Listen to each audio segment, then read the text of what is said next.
Taassuf ki %50'si tekmil bolmasdan de facto hükümetinin sözcüsü Şamal Şark bölgelerine ve Koçtepe kanalının etrafına Pakistan'ı talipleri getirecek ve onları orada yerleştirecek diyor. Ki bu söz Pakistan İçeri İşler Vezirliği tarafından teyit oluyor. Bu sebeple Afganistan'ın bütün halkının isyanına duş geliyor.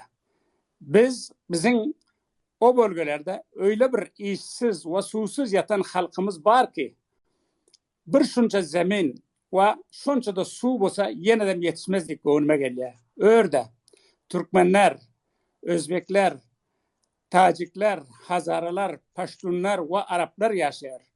Hemmesinin yaşıgı evlatları bir lokma nana muhtaç olup hayatlarını hatara taşlap kaçakı şeklinde İran üstünden Türkiye ve bir yerden hem Avrupa minglab hatar kabul edip vatani terk ediyorlar.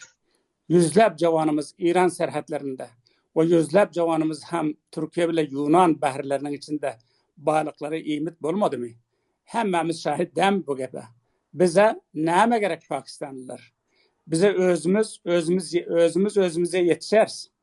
Yöne ben bu Pakistanlı taliplerin bu bölgelere cayleşişini 3 hedefte mütalaa ediyorum.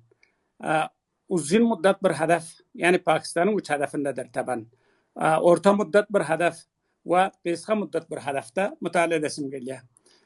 Uzun müddet hedefte